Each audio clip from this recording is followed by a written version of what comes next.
Hello from Götz from Cebu. I'm a German living here in the Philippines now for 9 years, and I hope with my channel and my videos I can help youth, being it a tourist or a foreigner, want to live here, to avoid mistakes in the Philippines.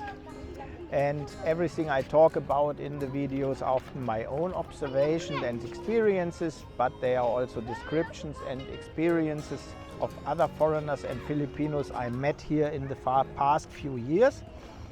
And so I hope I can give you some solid background information. I read it from the script because I'm German, so bear with my English. Today's video is about 5 things that especially we men often do wrong, things that are often not considered when we think about emigrating to the Philippines or to another country to live there. So these 5 topics are valid hopefully worldwide. Let's jump into it, and directly the first mistake a man will make is online dating. Especially now, still a little bit with the pandemic, you can only meet women online. And then it can be that you fall in love with this one woman during the months of chatting. And then slowly, finally, the possibility to travel comes, and you are eventually a man to promise his sweetheart to build a house, to marry and start a family. And then it's finally the big moment. You arrive, maybe the first time here in the Philippines. And on the spot, you suddenly have a huge choice of women. Thinking about your online date, you start realizing maybe that wasn't the best choice after all. And I can promise you, if you come here as a single man, you have so many women that want at least date you, if not even more. And if you have already made a firm commitment to someone, so to speak, then you have a problem. And then you will quickly say yourself, oh my God, why did I commit so quickly? But even if you don't have that problem, you run into another pitfall, because barely here, inexperienced and lonely, it happens quickly that men move right in with their new love in the hotel or in the condo. What they forget is that normal Filipino women have a more conservative understanding of friendship, living together, and therefore moving in together is for them almost like an engagement or marriage proposal. But if after some time of being together you realize that the girl is not the right one for you and you would want to meet with other girls instead, you will find out that it's not so easy to kick someone out of your room and your life with whom you have been together for some time.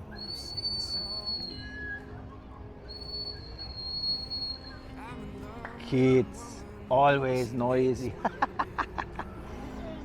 And I have in my own circle of friends some foreigners to whom exactly the same thing happened. They came here after they had known girls online for a short time. They married them a short time later, after a few weeks or months only, because the baby was already on the way.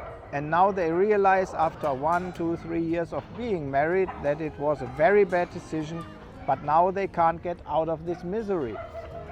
Therefore, it is best, not only in the Philippines, but everywhere in the world, to live alone for the first time and to meet during the day before you become more and more attached to each other. And this living alone also has the advantage that you have to solve problems yourself more often and thus come into much better contact with the Filipinos. The second mistake that is often made is simply the financial mistakes. First of all, to rely on false information that is on the internet. There are many sites telling that you can live in the Philippines with $500 or $600 per month easily. Yes, that is true. If you know that the average Filipino earns around $500 or $600 per month, and then they earn much, this is enough to live. But however often forgotten is that this is a life of a Filipino, mostly in the province. And if you did not get to live this life yourself through holidays or for staying here a while, then you will quickly realize that such a life as a Filipino in the province does not correspond to your ideas. I made a video about our monthly expenses in Cebu City, and it comes out we spent with 3 people between $1,500 and $2,000 because we also like to have some adventures. So I have linked you the video also, and you can watch that. So check the expenses we have against what you have heard. Third mistake is financial too, because to start from a wrong budget that is calculated too low.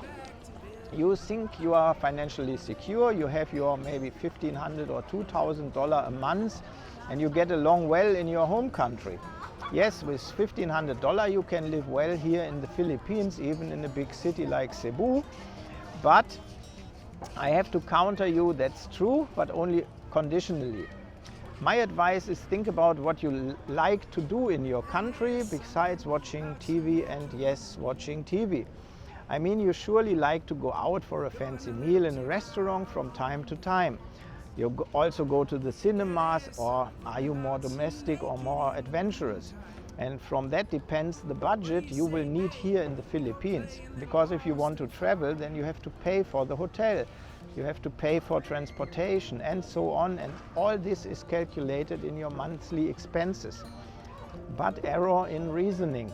You come to the Philippines and meet a nice Filipina and you have decided you would rather live a simple lifestyle that fits your financial frame. And then you realize that your Filipino girlfriend, wife, does not really want to share this lifestyle. Of course, many Filipinas come from the province, from the rural areas, and therefore quite accustomed to a very minimal lifestyle. They can also adjust to this, but especially if you do online dating, then you will find that also many Filipina women who work as tour guides or even bar girls and who already know a better lifestyle, who have already been abroad, who have already had foreigner friends and with whom they have traveled more often. And these are just younger women or girls, and they get used to this lifestyle and do not want to give it up so easily. Sure, many Filipinas are happy to live with a nice foreigner, but remember, the $1,500 from your country was your budget as a single man. So basically you have a girlfriend here and she also wants to eat, she also needs soaps and toothpaste and new clothes from time to time. And at latest, then you realize that your $1,500 from your country are not enough.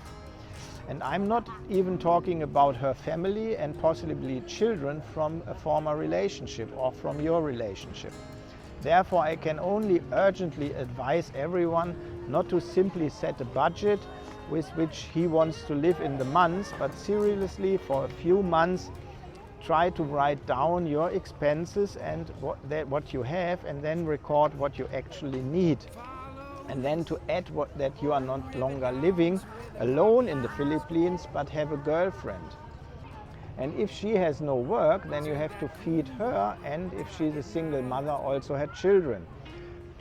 The fourth mistake is that foreigners often want to go all in. They come here and want to start a big business to earn money, and they rely on the Filipinos to help and support them. It is very bad to come here and start a business because you need extra money to live. Because this only means that the money that you planned or that is available wasn't even enough beforehand. And therefore, now a business must be made to be able to live here. I can only say that in most cases this is doomed to failure from the start. If you plan to do this, I advise you to stay at home. Also then, foreigners cannot have their own business in the Philippines. They only can own a 49% minority of a business.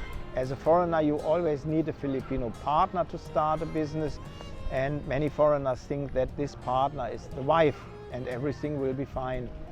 But then see mistake one: who plans in too short term makes too many mistakes and will fail sooner or later. For this reason, I can only advise against emigrating here in the Philippines with the idea of being able to make a living from a business without having any previous knowledge. It is also a mistake to think that a foreigner can own land in the Philippines. This is not true. Foreigners are not allowed to own land here. As a foreigner, you can buy and own a condo. This can be used, for example, for a resident visa, or you can rent it out to earn money. And you can also buy a house, but the land itself on which the house sits is not your own. And then many foreigners just think if I'm married, then the land belongs to my wife and I build us a nice home. This actually works in most marriages as long as the marriage is problem-free. But if a marriage is concluded too quickly, then see again point 1. It comes to disagreements, and then the wife, since she owns the lands, has the better cards, because she can keep the foreigner away from her land. And then he is not only rid of the purchased land, but also the built house. Of course, this is a blatant example, but it can happen, and especially if you know each other only for a short period of time and marry in a hurry, then it usually does not end well. Okay, coming to the end of my video, point 5. Fifth mistake that is often made is not valid to all watchers. It's about English. And maybe one says to oneself, I can speak English reasonably well and English is the national language. My reasonably good knowledge of English will be sufficient. Yes, basically this is true. Filipinos speak English and understand English, but not every Filipino understands and speaks English equally well. And if then your own English is also on a very basic, then it can happen quickly that no one does not understand each other. Then there is also the foreigners who just say the native language, Tagalog and Visayas, I do not have to learn. It is enough if I can speak English. Of course you can survive with that in the Philippines, but you will not be able to live with it. Because the Filipinos also have their pride, and they recognize very quickly if a foreigner is a foreigner, or if he tries to integrate by showing the necessary respect to the Filipinos. Because we are first of all tolerated guests here in the country. But don't worry too much now. It is enough to know standard words for thank you, please, good morning, good evening, to show the Filipinos that you like to live in their country and you want to live and stay here. Said that, enough for this video. I hope it wasn't too noisy, but I like the more lively background. So these are the 5 most common mistakes people make when they go abroad. Now it's up to you to reconsider, to write me in the comments if and what I have forgotten and what you think of my thoughts and my channel itself. Remember, don't bear with my English. I'm German, that's why I read from the script. I'm happy about every comment and I see you in the next videos. Bye bye.